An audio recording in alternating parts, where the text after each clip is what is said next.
बात की जाए तो आपके राजनीति सफ़र की शुरुआत की बात की जाए तो कहाँ से आपने राजनीति सफ़र शुरू किया था? तो साथ वालों ने बताया कि पॉलिटिक्स अपन इस तरीके से स्टूडेंट्स कर सकते हैं। तो आइडियोलॉजी की बात निकली कि कट्टरवादिता है, सेक्युलरिज्म है, तो ऑब्वियस सेक्युलर थे तो बताया सेक्युलरिज्म। मानसी, अगर बात की जाए तो कितना संघर्ष भरा आपका जीवन रहा, किस तरीके से शुरुआत किया? रिलेटिव्स की बातें होती हैं, कई पार्टी के लोगों ने भी घर वालों को बोला है, भड़काया है कि भाई अच्छा नहीं लगता है, अकेली लड़की इतने लड़कों में काम करती है। की जाए तो कांग्रेस में कहा जाता है कि कार्यकर्ताओं की पूछ परख नहीं होती। जिस तरह की स्थितियाँ हमने मध्य प्रदेश में देखी, सरकार गंवानी पड़ी कमलनाथ जी को, तो सब लोगों को लगता है कि हम टिके रहें। वो दोनों पार्टीज में है, सिर्फ कांग्रेस या बीजेपी की बात नहीं है। तो अब अगर हर कोई सोचेगा कि सिर्फ मैं रहूं या मैं दिखूं तो वो पॉसिबल नहीं होता। सबका गुरु होता है, आपका ही कोई ना कोई राजनीतिक गुरु होगा जो आप यहाँ तक पहुँची है। क्योंकि एक्चुअल मैंने लीडर ऑब्वियस में हमेशा भैया को यही बोलती थी कि मेरी अप्रोच राहुल जी तक नहीं है, मेरी अप्रोच कमलनाथ जी तक नहीं है, बट मेरी अप्रोच आप तक है। तो NSUI में एग्जैक्टली काम किया जाए तो कांग्रेस में महिलाओं की उपस्थिति बहुत कम दिखती है। आप हैं या एक दो और कार्यकर्ता होंगे, ऐसा क्यों? महिलाएं कांग्रेस से गायब क्यों हैं? विपक्ष में यही रहता है ना, डंडे खाने पड़ते हैं, जेल जाना पड़ता है, तो सब लोग तो आगे आते नहीं हैं। एक आध दो इनकलाबी निकलते हैं सोच के तो निकल जाते हैं। या ये नेता की बात की जाए तो उसकी एक इच्छा होती है कि उसे एक टिकट मिले या चुनाव लड़ने का मौका मिले। क्या आपकी ऐसी कोई इच्छा है? मैं उनके साथ खड़ी रहूं, आगे या पीछे नहीं। मैं उस महिला के साथ खड़ी रहूं जिसके साथ गलत हो रहा है और वो आवाज़ उठाना चाहती है या वो समाज में एक एग्जाम्पल बनना चाहती है, तो उस एग्जाम्पल में मेरा हाथ रहे, मैं ये चाहती हूँ।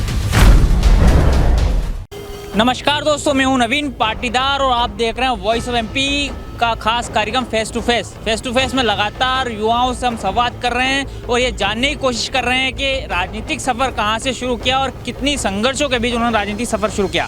ऐसे में बात की जाए तो लगातार भारतीय जनता पार्टी और कांग्रेस के युवाओं से हम संपर्क कर रहे हैं, संवाद कर रहे हैं। अगर बात की जाए तो आज हमारे साथ इस खास कार्यक्रम में मौजूद है मानसी नायडू, जो कांग्रेस की युवा नेत्री है, लगातार पार्टी के लिए काम कर रही है और जमीनी कार्यकर्ता इन्हें कहा जाता है। ऐसे हम बात करते हैं मानसी से। मानसी, वॉइस ऑफ MP में आपका स्वागत है। थैंक यू नवीन। मानसी, अगर बात की जाए तो आपके राजनीतिक सफ़र की शुरुआत की बात की जाए तो कहाँ से आपने राजनीतिक सफ़र शुरू किया था? 2018 में मेरी 12th हुई। उसके बाद 19 में सडन ऐसे ही कॉलेज इलेक्शंस का भूत सवार था। 18 में इलेक्शंस हुए थे, 17-18 में। तो कॉलेज में first year admission girls college में, और खबर पता पड़ती है कि ABVP चुनाव जीती है। तो भाई चुनाव जीते कैसे हैं, चुनाव होता क्या है? तो साथ वालों ने बताया कि पॉलिटिक्स अपन इस तरीके से स्टूडेंट्स कर सकते हैं। तो आइडियोलॉजी की बात निकली कि कट्टरवादिता है, सेक्युलरिज्म है, तो ऑब्वियस सेक्युलर थे तो बताया सेक्युलरिज्म। तो NSUI में ऐसे स्टार्टअप हुआ। NSUI जिलाध्यक्ष महेश यादव से फेस टू फेस मिली, बात हुई और अगले ही दिन NSUI स्टेट प्रेसिडेंट जब विपिन वानखेड़े जी थे, जो अब आगर के विधायक हैं, उनका नीमच आगमन हुआ। उस कार्यक्रम में एक स्केल मिला मुझे कि काम ऐसे करना है। फिर उनके साथ रह के और अच्छा काम सीखा और अब आज नेशनल कोऑर्डिनेटर हूँ NSUI की। मानसी, अगर बात की जाए तो कितना संघर्ष भरा आपका जीवन रहा, किस तरीके से शुरुआत की आपने? ये संघर्ष का तो मतलब आप समझ सकते हैं कि एक 21 साल की लड़की अगर नेशनल कोऑर्डिनेटर बनी है तो वो बहुत बड़ी बात है।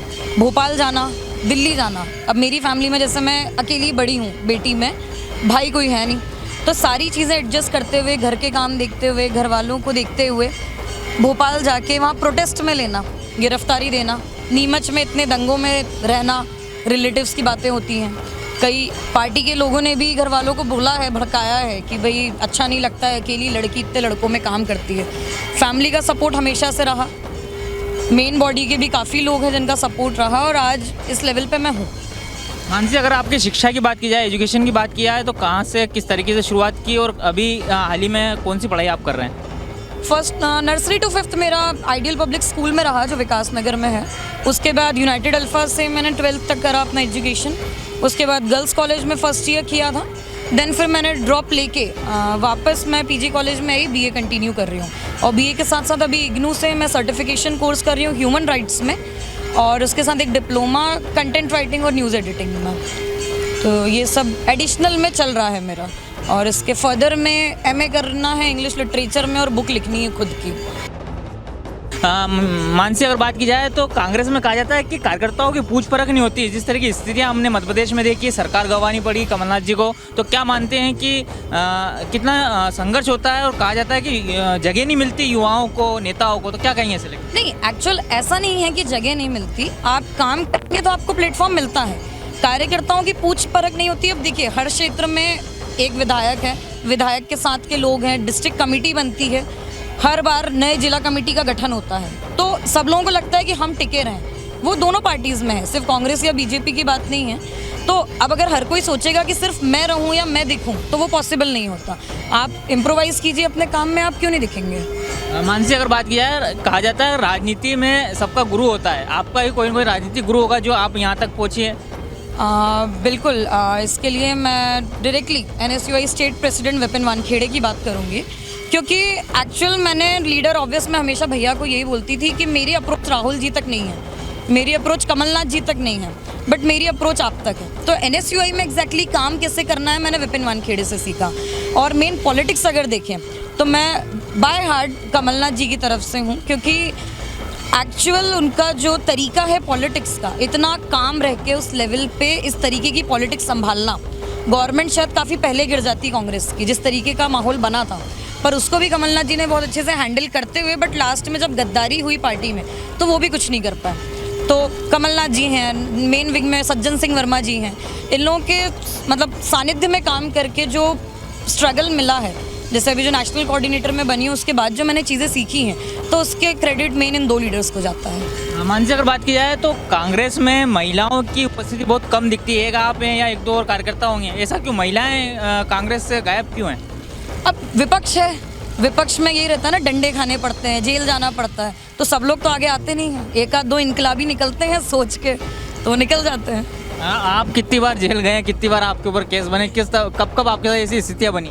मैं भोपाल में 2 बार गिरफ्तारी दे चुकी हूँ, दिल्ली में 6-7 बार हो चुका है, नीमच का रिसेंट सबको पता ही है 353 वाला मामला, उसके भी चालान पेश हो चुके हैं। अब हमें नहीं पता हमारे वारंट कब निकलने वाले हैं। तो प्रकरण तो एक ही दर्ज है फिलहाल में, बाकी जेल तो मैं डिटेन तो हुई हूँ, जेल नहीं गई हूँ, डिटेन हुई हूँ। मानसी, अगर बात की जाए तो हर कार्यकर्ता की बात की जाए, नेता की बात की जाए, तो उसकी एक इच्छा होती है कि उसे एक टिकट मिले या चुनाव लड़ने का मौका मिले। क्या आपकी ऐसी कोई इच्छा है?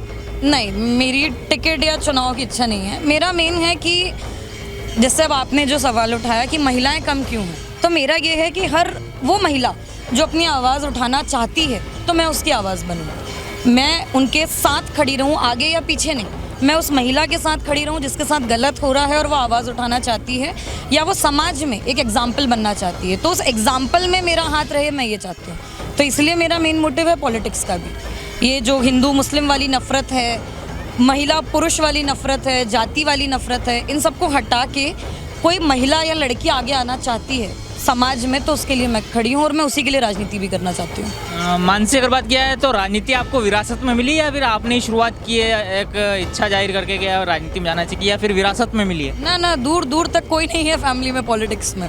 इवन वोट देने के अलावा दे डोंट इवन नो कि क्या है अंदर का सिस्टम, क्या रूल्स रेगुलेशन है। तो ये मैंने स्टार्ट किया है, अब मेरे बाद वाली जनरेशन का पता नहीं।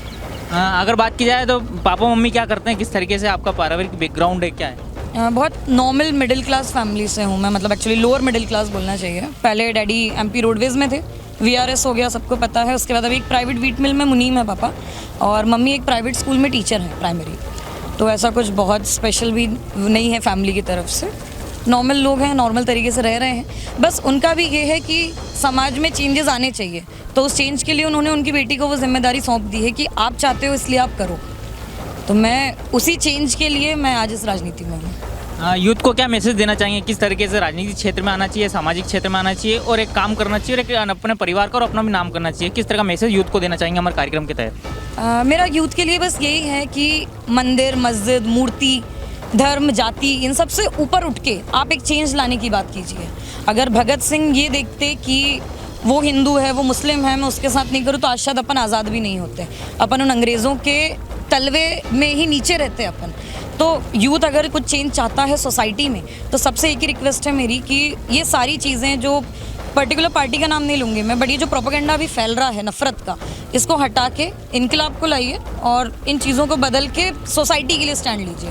खुद के लिए, खुद के परिवार के लिए और सोसाइटी के लिए स्टैंड लीजिए। क्या बीजेपी को क्या मानते हैं आपके, क्या बीजेपी कांग्रेस आने वाले विधानसभा में टक्कर दे सकती है कांग्रेस को? कांग्रेस में बहुत सारे चेंजेस हो रहे हैं। एक चिंतन शिविर भी अभी आयोजित हो रहा है उदयपुर में, जो सोनिया जी खुद कंडक्ट कर रही हैं, तो उससे काफ़ी सारे चेंजेस होने वाले हैं और कुछ डिसीजन पब्लिक के हाथ में रहते हैं। आज मैं हूँ तो ऑब्वियस मैं बोलूँगी कि हाँ कांग्रेस आएगी, कोई बीजेपी वाला होगा तो बोलेगा बीजेपी आएगी, तो ये डिपेंड ऑन पब्लिक है।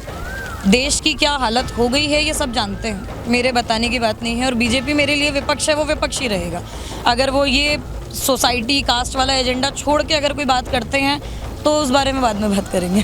तो ये थी युवा नेत्री मानसी नायडू, जिन्होंने हमारे फेस टू फेस कार्यक्रम में हमसे चर्चा की, बात की, संवाद की और किस तरीके से उन्होंने अपना राजनीतिक सफर शुरू किया था, कहाँ से शिक्षा ग्रहण की, किस तरीके से उनका पारिवारिक बैकग्राउंड है और अपने राजनीतिक गुरु को लेकर भी और साथ में अपने आने वाले समय में टिकट को लेकर भी उन्होंने अपनी बात रखी। ये था अब तक का अपडेट। इस तरह के अपडेट के लिए बने रहे हमारे साथ। जय हिंद, जय भारत।